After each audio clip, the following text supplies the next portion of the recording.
sempat, keretanya masih jauh. Tapi kenyataannya, satu keputusan kecil di perlintasan bisa berdampak pada ratusan nyawa. Ini bukan kasus sekali, jadi setelah melihat ini, tolong lebih hati-hati. Jangan pernah menerobos, jangan ambil resiko, karena keselamatan bukan hanya tentang kita, tapi tentang semua orang yang sedang dalam perjalanan pulang. Sedih sekali melihat ini, terbaru 14 orang dinyatakan meninggal dunia, 84 orang luka-luka, 240 orang berhasil dievakuasi. Turut berduka cita untuk seluruh korban. Kronologinya bermula ketika KRL menabrak sebuah taksi di perlintasan. Benturan itu membuat KRL terhenti di jalur. Dalam kondisi itu, kereta lain datang dari belakang. Tabrakan kedua tidak terhindarkan. Dampaknya berantai. Hingga saat ini penyebab pastinya masih diselidiki. KAI udah minta maaf, tapi yang pasti kita darurat perlintasan sebidang segera bangun flyover di titik rawan yang kerap menimbulkan kecelakaan. Apalagi banyak lintasan yang mungkin gak dijaga. Mungkin sejak zaman Belanda. Ini penyakit. Kenapa kebijakan baru terlihat genting kalau ada kejadian? Mau sampai kapan? Evaluasi untuk kita semua. Jangan pernah ambil resiko. Kalau palang sudah turun, berhenti. Kalau ragu, berhenti. Kalau tidak yakin, berhenti. Karena di rel kereta tidak ada kesempatan kedua. Satu keputusan kecil kita hari ini bisa menyelamatkan banyak nyawa. Bagikan ini biar lebih banyak yang sadar bahwa keselamatan tidak pernah bisa ditawar. Debat tetap pakai.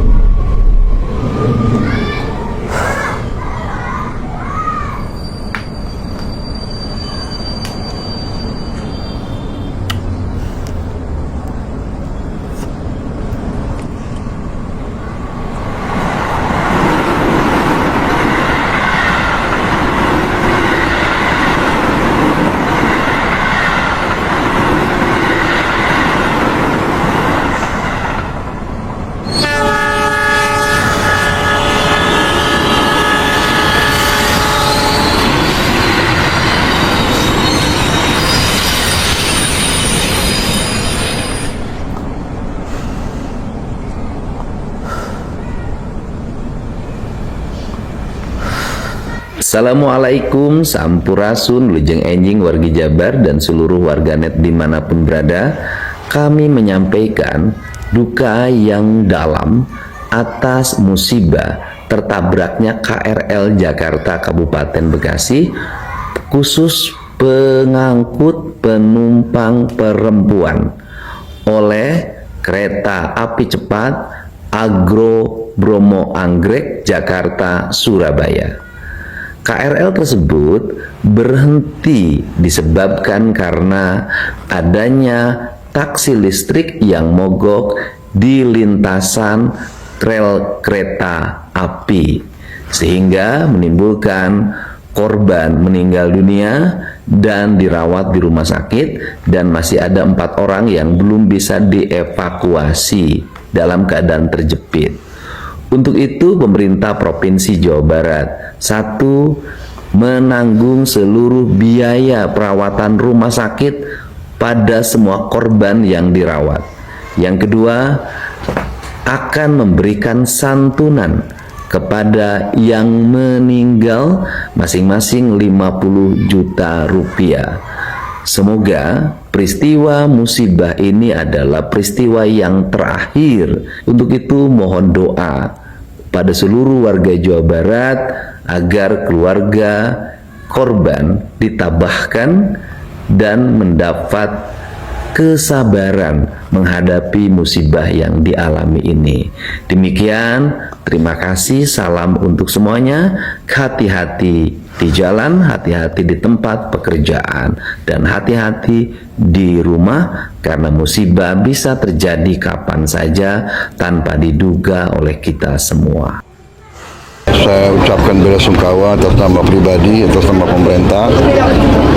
Kita segera akan mengadakan investigasi kejadiannya bagaimana, tapi secara garis besar memang kita perhatikan lintasan-lintasan kereta api ini banyak yang tidak dijaga ya, banyak yang tidak dijaga. Kita segera akan atasi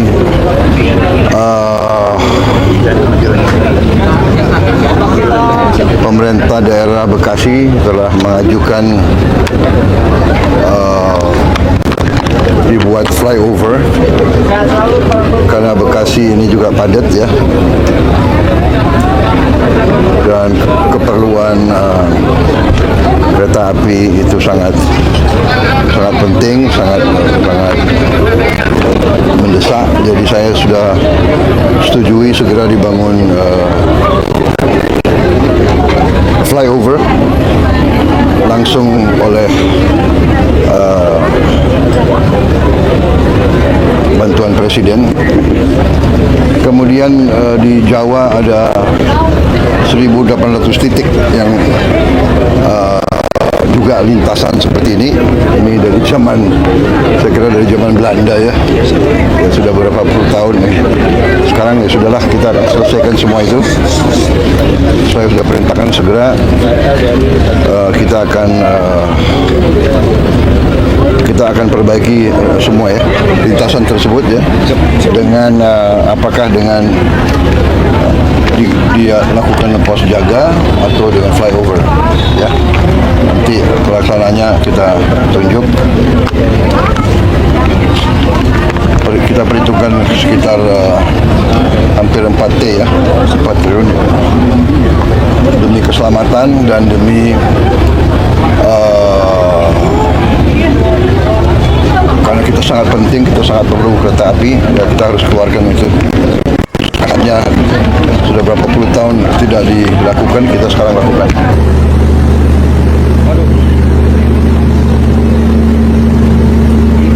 Puing-puing KRL ini. Ya Allah, ya Rahman.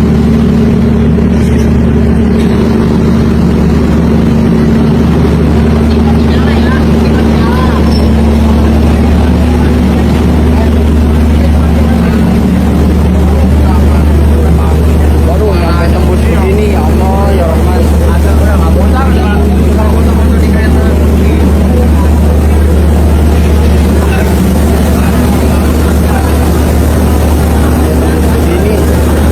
Insiden di stasiun Bekasi Timur.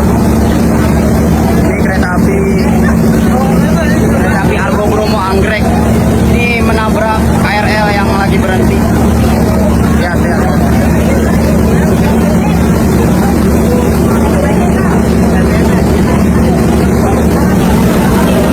Ini sampai nembus begini tuh.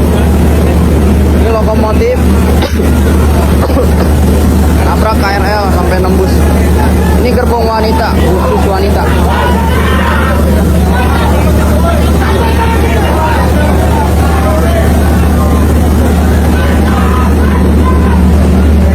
Yang membawa kompartemen.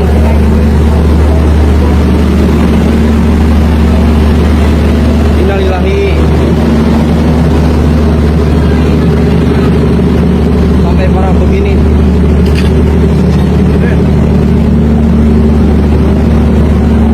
Kompartemen. Astagfirullahaladzim. Ini malam Selasa.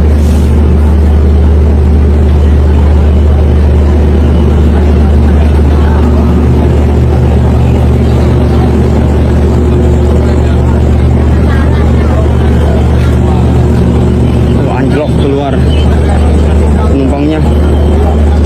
Tuh, lihat. Baik. Enggak, ini ada itu. Ya. Oh.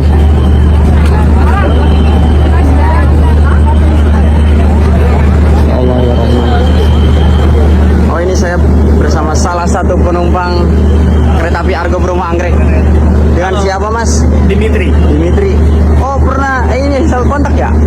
Satu kontak sama saya enggak? Oh, enggak. Tapi saya followers. Oh. Saya kenal Mas, follower. Nah juga. Ini mau kemana ini?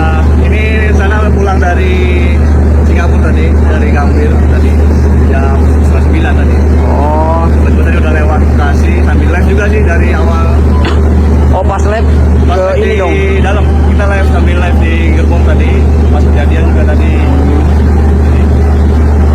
Apa namanya itu? Terasa banget berat. Pasti. Saya pikir anjlok ya, itu kan pas dilihat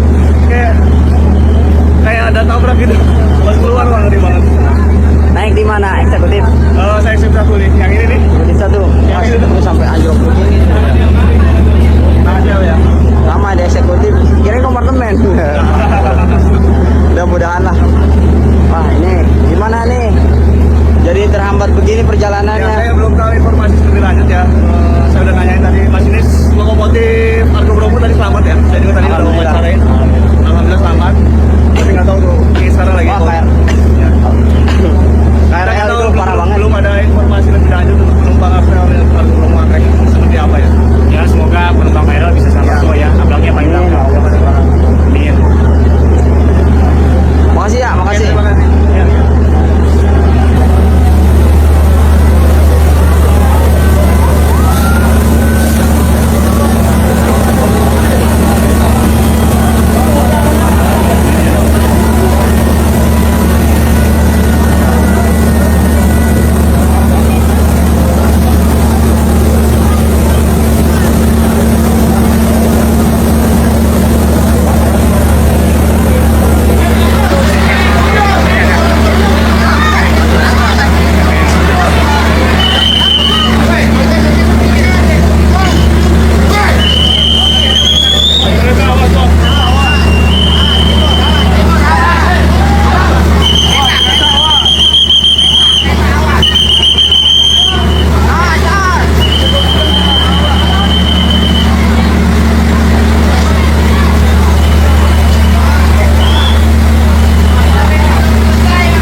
Kecelakaan kereta di Bekasi Timur ini ngeri banget teman-teman. Dan ternyata penyebab awal tabrakan ini terjadi karena adanya taksi online yang mogok di tengah rel. Jadi pada Senin malam 27 April terjadi kecelakaan kereta api di area stasiun Bekasi Timur yang melibatkan KRL komuter lain dan kereta jarak jauh. Peristiwa ini bermula saat sebuah taksi berwarna hijau mogok di perlintasan rel kereta di dekat Bulak Kapal Bekasi Timur. Lalu akhirnya tertabrak KRL yang melintas. Akibat tabrakan tersebut, KRL berhenti di jalur dekat stasiun Bekasi Timur. Di saat bersamaan, kereta jarak jauh Argo Bromo Anggrek berada di belakang rangkaian KRL itu. Kereta itu akhirnya menghantam bagian belakang KRL hingga terjadi tabrakan keras. Benturan tersebut menyebabkan kepanikan penumpang dan kerusakan cukup parah pada rangkaian kereta. Saat video ini dibuat, ada 4 orang korban yang berpulang dan 38 orang luka-luka. Semoga tidak bertambah lagi dan turut berduka juga. Pada kesempatan ini izinkan saya menyampaikan terima kasih yang sebesar-besarnya atas semangat dan dukungan serta doa restu dari seluruh masyarakat Indonesia dan khususnya teman-teman media terhadap penanganan yang menurut saya cukup cepat dalam mengantisipasi terjadinya kecelakaan kereta api ini. Sesuai dengan janji kami, akuntabilitas setiap 2-3 jam kami jajaran Kementerian Perhubungan bersama teman-teman Direktur Kereta Api dan teman-teman Kepala Basarnas yang bertanggung jawab dalam rangka evakuasi dan pertolongan korban akan memberikan update laporan setiap 2-3 jam penanganan yang telah kita lakukan dan hasilnya seperti apa serta rencana ke depannya. Pada kesempatan ini saya memohon doa restu semoga semua korban bisa dievakuasi dalam waktu yang secepat-cepatnya. Demikian yang saya sampaikan. Selanjutnya berkenan kepada Direktur Utama Kereta Api Indonesia untuk mengupdate jumlah korban dan beberapa hal yang perlu disampaikan kepada publik. Silakan Pak Bobi. Ya, terima kasih Pak Wamen. Rekan-rekan media, selamat pagi. Assalamualaikum warahmatullahi wabarakatuh. Waalaikumsalam. Saya mengupdate jumlah korban yang terjadi pada kecelakaan kereta pada tadi malam. Meninggal dunia itu 7 orang dan luka-luka dan dirawat itu sebanyak 81 orang.